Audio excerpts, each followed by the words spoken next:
esije ana m achụ ndị wayo na-achụ m ana m achụ ndị wayo na-achụ m iwe anyị abịa ndị be anyị hei ihe mee m tata ntị anụrụ ya Chineke nke a bụ ka a kpọrọ oke dibịa bịala ịchụ ajọ mmụọ tụgharịa chụba dibịa bịala ịchụ ajọ mmụọ tụgharịkwa chụba dibịa ndị be anyị ka nke ọlụ unu ana m achụ ndị wayo na-achụ m ndị 419 ka m na-achụfe na-achụ m ndị be anyị hei ịchụfe ebe a faga ebe a ịchụfe ebe a faga ebe a ịchụfe ebe a faga n'ebe a ịchụfe ebe a faga n'ebe a ịchụfe ebe a faga n'ebe a ịchụfe ebe a faga n'ebe a hei ihe mee ni taa mmadụ arakwa amụtacha ndị a amụtacha ime na ịmụtachagova ọ bụ asị ọ bụ nnukwute asị ma isi na ịmụtachago ndị a ndị be anyị anya sacha anya gbada onye ọbụla gbada anya a na-akwa amụtacha ndị amụta onwere ụdị ejiri abịa ka m kọọrọ unu Facebook m na-enwe nsogbu Igbo anyị abịa ya na Igbo Class World o nwere ebe o si eligasị m peli m na-eme ka m ratify ya since okwere m ratify n'enu mee na ala okwere m na-eme n'enu na-eme na ala okwere m wee kọsabalụ ndị be anyị maara anyị o nwere nwoke be anyị nkọsa o si na ọ ga na Facebook office na UK ebe a ka wee dezicheli nke wee si etiche enyi o wee dị mma wee si biko ya nye m adreesị ndị Facebook ka m gaa ka fa meelu m nke m ka ọ dị mma mgbacha anya onyere m ya ọnya bụ ihe onye manya nye nwanne ihe onye manya kwụsielu nwanne onyere m ya mkpọtụcha anya onyere m ya wee na-anya n'elu anya nsị ha mmadụ ejekwade distọbụ ya ọzọ ịma na asị ihe niile dịzi online ihe ọbụla ị chọọ ị ga-enweta nwunye online wenyite enu hei Chineke asị ihe ọbụla ị chọọ ịdaivụọ online wee mee gịnị ndaivụọ online ka m daivụzi online wee saachịba Facebook contact adreesị o wee gbanyite elu wee fịa wee chee na eziokwu amara m na ọ bụrụ eziokwu wee kọpịrị nọmba ahụ wee kpọbafa fa nọkwala onwe fa ndị wayo nke fa wee ṅụrụ ya na nji aka anụnwa Chukwu na-emu njiri aka m kpọọ ndị wayo na-achụ wee jiri aka m kpọzie ndị wayo akpọ fa wee bịa wee ṅụrụ ya wee gwafa mkpa m fa wee si na m elugo na mụ bedebe akwa na mkpa m agwụgo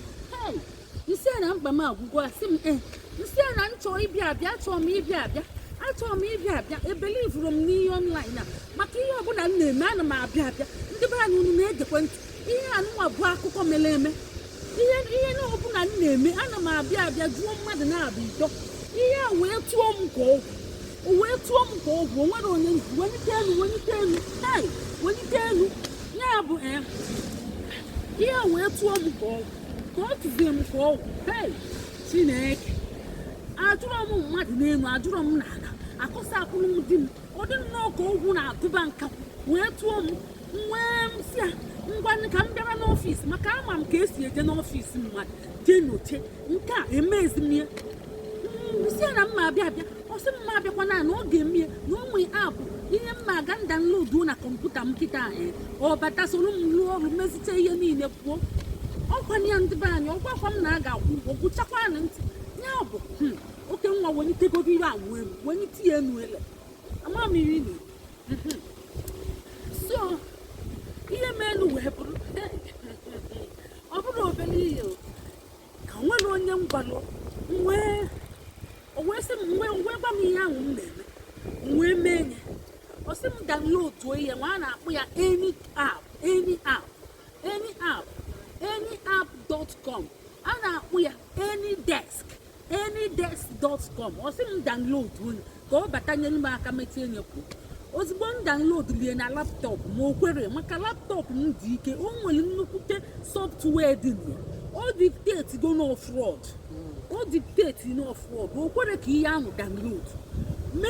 menu mana o downloaduru na laptọpụ wentegodi enu biko so o downloaduru na laptọpụ o mee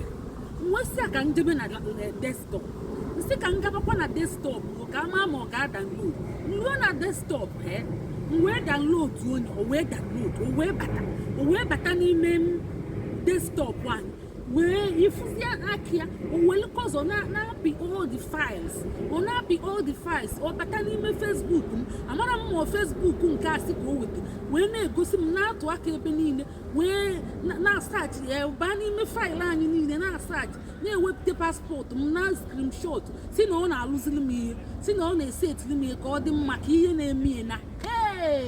ndị be anyị wee nsolie na-eme ihe niile o confirm nke na confirm nke na confirm emetetezie o wee sị m na a ga-akwụ ụgwọ ọ sị m na 139 pounds ka m ma mkpụrụ anya na ọ dị mma na-arọ niile ma arọ na-abịa no once and mmeri enyo return ego anwa return no just ka e wee set enyi wee mechekwa enu wee weta bank pass dị m wee na-eme wee nyecha enye details ahụ si ya ka o wele ego o wele nya bụ ego 139 pounds o wegokweli o so ọ sịkwa nke ọzọ o luzie ọ jụọ m obele ajụjụ ọ jụchazie m si ego one ka m na-enweta na Facebook m gwacha anya o wee sị m na a ga-akwụkwa 300 pounds ọ sị na oyi a ga-akwụ ka e wee mekọtezie enyi ọnụ nsị aha ihe eyibegokwa ihe ndị wayo arụkwụọ m ozugbo nye ihe na-agwa m okwu gwa m okwu Chukwu na-agwa m okwu gwa m okwu ike nga na-agwa m okwu gwa m okwu arụbụnagụ na-agwa m okwu gwa m okwu arụkwụọ m na-asịzi n'uche m wayo fọ ndị fon nwa ihe eyigokwa ihe ndị fọ ọmụ gaa n'iru ka ọmụ kwụsị ke nke bụ na ikwuburu okwu ego bịa enyecha ego okwu ego ọzọ ka ezikwa n'ụdị ihe bụ nke ha ozugbo osisi na a ga-enye 300 ọzọ wee gbanyụzie ya ihe mụ na ya na-ekwu wee kpọba broda anyị o nwee broda anyị so eme Facebook o bi na UK broda ahụ aka jelie o sokwa n'ihe zọpụta m wee kpọọ ọnụ wee pike wee gwu ya nekwa ihe m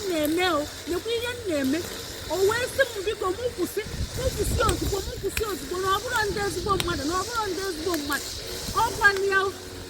wee kwụsị n'ike wee kpọba bankị akpọkọta m fonu na-akpọ m kpọkọta fonu na-akpọ m transfer m ebe a na transfer emelitezi asị na ego ahụ abịara na ọka ha nji na a ga-aratify ya weghachitela ihe wee sị m mana ndị onye ọbụla gị ifu online ọ sị gị any details inyekwene ọ sị gị bankị inyene ọ sị gị ego inyene ọ sị gị ihe ọbụla onye ọbụla mmadụ ya rekọmendireli gị ịmata online ihe ọbụla ọ gwa gị ga-emene especially ọ baa n'ego ndị be anyị ọkwa ka nsi wee je wee na ndị wayo odo egwu